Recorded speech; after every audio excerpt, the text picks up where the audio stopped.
Hey YouTube, Maddie's Daddy 12, Team JMT, bringing you guys a new segment. This is Understanding Stun, the basics of stun.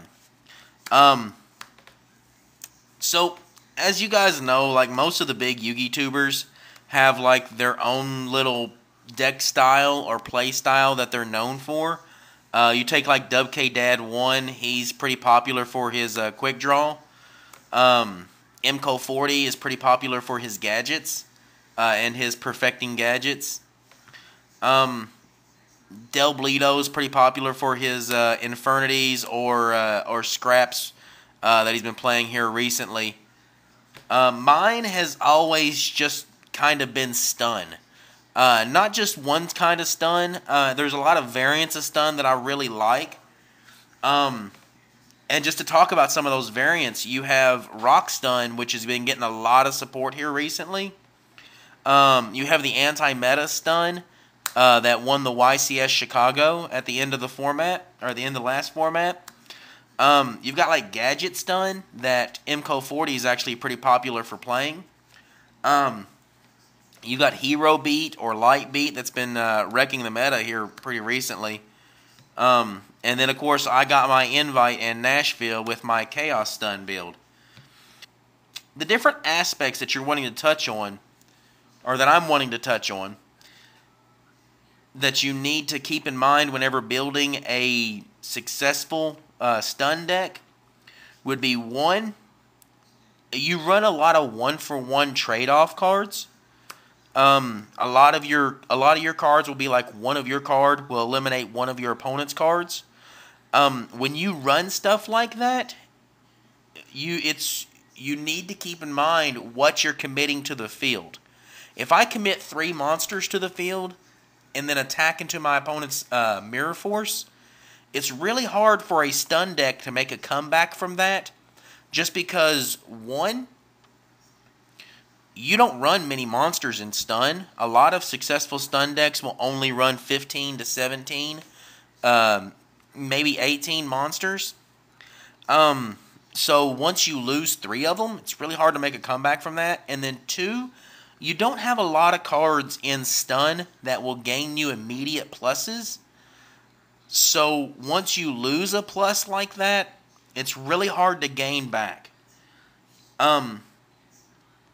2, you want to run problematic cards for your opponent.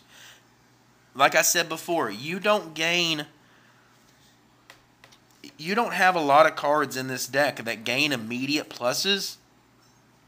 So the pluses that you gain will be from your cards being problems for your opponent.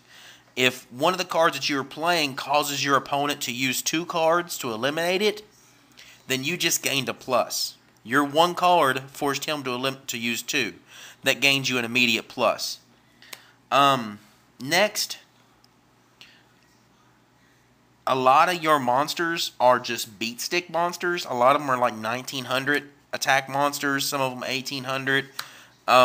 So what that does for you is that makes it even harder for them to get rid of your monsters.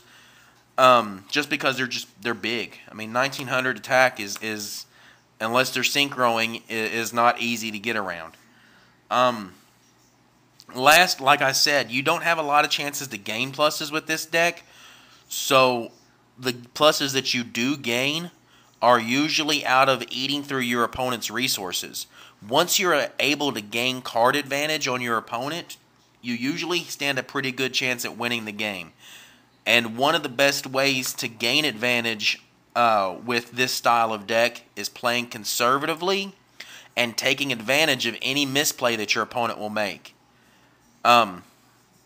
As long as you can capitalize on any problem or any misplay that your opponent makes, any problem that your opponent may have with the cards that you're playing, you stand a lot better chance at winning when playing stun.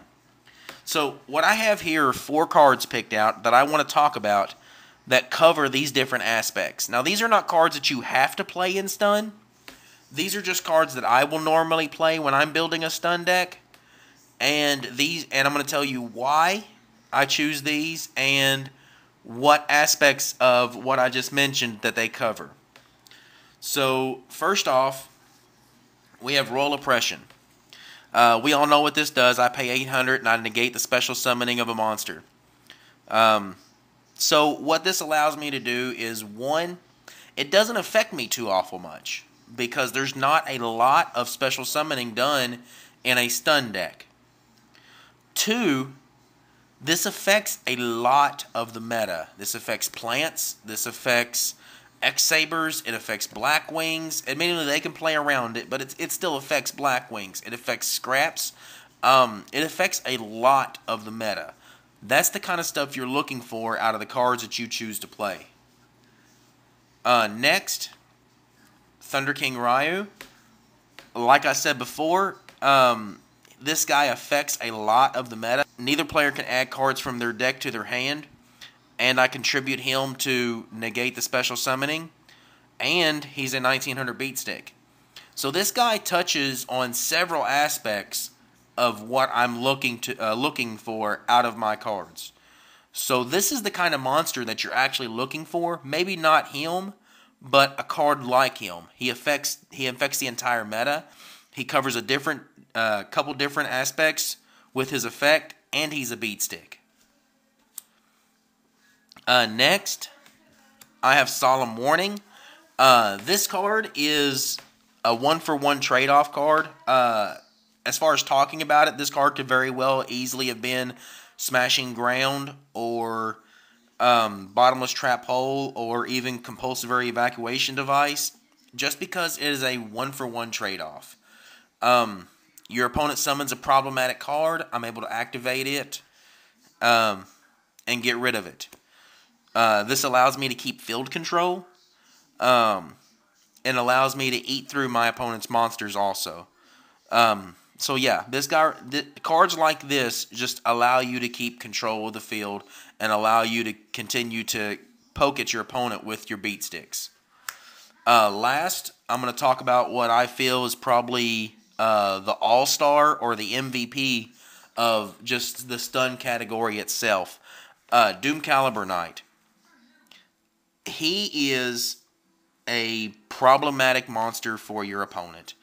His effect is he must tribute himself to negate the effect of an effect monster when it's activated to negate and destroy. Your opponent will work as hard as he can to get around this card. Next, he is by his stats alone, he's an excellent stun monster because he has 1900 attack and 1800 defense. So that makes him just a great beat stick. And a fairly decent wall if you need to set him also. Next, he's probably the best 1-for-1 trade-off in the meta right now. They summon their Lone Fire Blossom and pop. He's going to pop also to negate. Just good stuff like that. Which is going to force your opponent into eating through their resources to get past him. They will use 2 to 3 cards to get past him. And because of his stats, he is very versatile. I was playing in Nashville against a Blackwing. I summoned and attacked. He had an answer to the monster that I had. I had Doomcal in my hand and set. He was top decking at the moment. Top decks Ashura. Summons his Shura. Attacks into my 1800 defense. And doesn't know what to do at that moment. I'm able to draw, turn him to attack, and run over his Shura. Very versatile as a monster. You need to understand what each of these cards do for you. You need to understand that this is a 1-for-1 trade-off. You're looking to kill their one card with this one card. You need to understand what you're doing when you're using these cards. You need to understand that Doomcal will only last a couple of turns. That's his job, is to come out, be a problem, make your opponent sweat for a turn or two, and then he's going to die. Your opponent is going to find a way to get rid of him. So there you go, guys. That's just some of the basic cards that you're looking for in stun. Like I said before, there's a lot of variants. You won't see all of these cards in every stun deck that you see. So, but these are just cards that I feel touch on aspects that you want to see out of the cards that you choose to play in your own stun deck. So, I appreciate it, guys. Comment down below whenever you do. Make sure you mention what style of stun you would like to see me talk about next. If you want to see my rock stun, if you want to see my anti-meta build, just let me know, and I'll see if I can't touch on that next. Make sure you guys subscribe and show us how much you love us.